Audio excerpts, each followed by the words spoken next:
Following his upset win over Teofimo Lopez last weekend, everybody is curious to know, Ryan, what's the next fight to make for newly minted unified lightweight champion George Kambosos? Ryan, do you think a rematch between Kambosos and Lopez remains doable given that there was no rematch clause stipulated in the contract? Because the reason behind it was a an IBF ordered fight. Your thoughts on this? I don't know that that can be made just because I think Lopez will have problems making 135. Yeah. And also there are, because he was even saying this is my last fight at 140. I can't cut anymore. Yeah. And he's a massive person. He looked so much bigger than Kambosos. I think that it's time for Kambosos to move on and take over that division. There are a lot of fights there that are interesting. I think that in some ways he's like a Buster Douglas or even a James Braddock, where he's got this chip in a lucrative division and he has to figure out what he's going to do with it. So Yeah. I would be surprised if they would go straight to a rematch with Kambosos, not just because of there not being a rematch clause, but I think that Lopez is in some promotional hot water with Top Rank. Yeah. Top Rank didn't put up the money that Lopez would have wanted for that fight, when it went to a purse bid.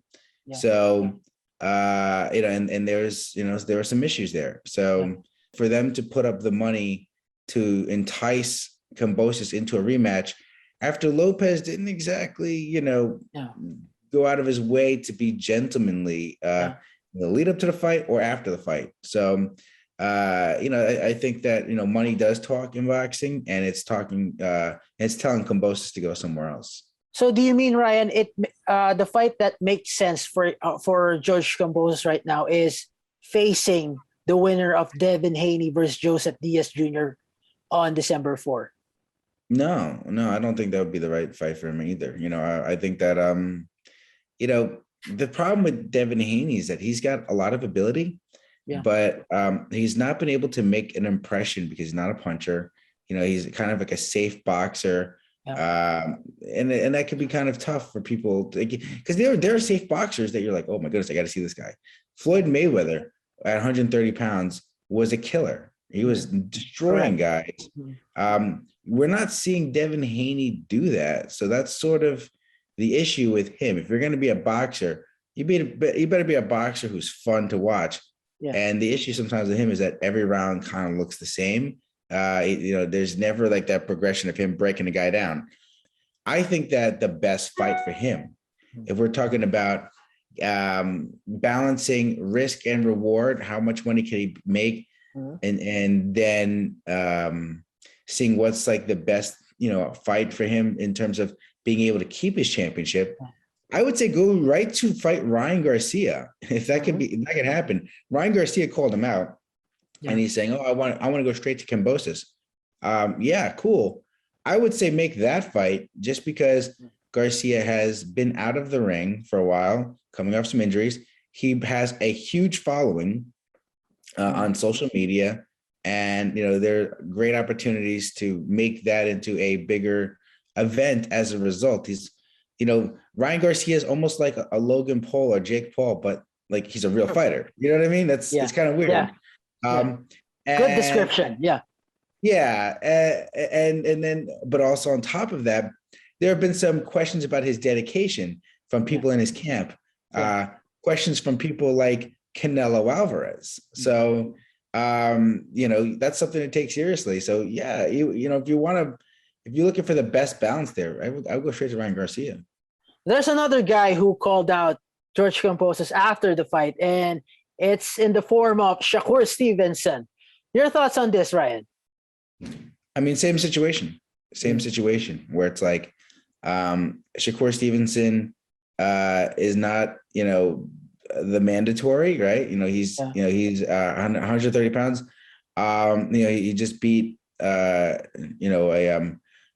very talented fighter in Jamal Herring. I would say that when you're talking about balancing that risk reward, Yeah. I don't think that the reward would be there for the risk. Shakur Stevenson is probably the best skilled American fighter right now. I don't know that anyone would want to take Shakur Stevenson unless he was the mandatory for that fight. And if he does become the mandatory for one of those belts, drop that belt. That might be a better idea than fighting him. I would say, go out there, get the money, get Garcia. I'd if I had a fighter, I'd rather he fight Ryan Garcia than fight Shakur Stevenson next. That's what I would want.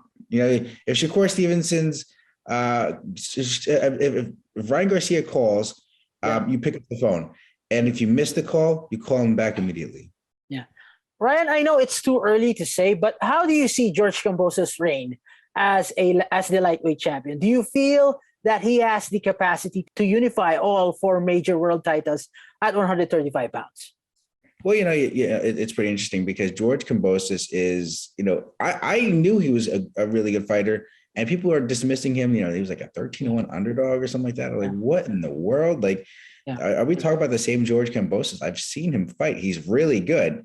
I've watched him against, sparring with Pacquiao. Yeah. He is an outstanding fighter. And he could box. He's got heart. He's got an amazing chin.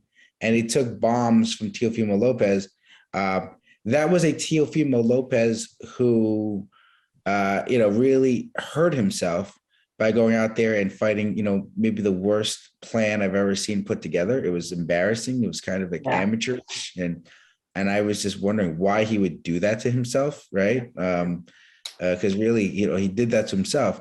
That said, it's kind of a weird division right now. Lomachenko is coming back, but he's coming off of shoulder surgery. He's an older fighter now at 33. You wonder what he's got left, even though, he doesn't have a lot of fights, but he's accomplished a lot in those pro fights. Richard Comey, if he can pull off an upset, that's a guy who had a title not too long ago. Yeah. Haney, as we mentioned earlier, he may come into his prime and, become more of an exciting fighter. Yeah. But other than that, the issue with George Kambosos is that, he's the kind of fighter that, he put together the best fight of his life on the night he needed to. But everyone else is going to be fighting that kind of way against him now. George Kambosos kind of fought outside of his body on that night. And I think that everyone else will be doing that too. He will always be seen sort of as a vulnerable champion, and some people will consider the issue being that Lopez sort of imploded, fought the worst possible game plan, and then, beat himself. So that'll always be sort of the thing that's hanging over his head. We'll see if a Haney fight is made. I think that Matchroom, it will be in their interest, because they have that platform, DAZN. It will be in their interest to have a Devin Haney fight, or even a Joseph Diaz fight, or even a Ryan Garcia fight, because they're golden boys with DAZN. So he's got a lot of options. Everyone's going to be gunning for him. No one's going to be ducking, George Kambosos Jr.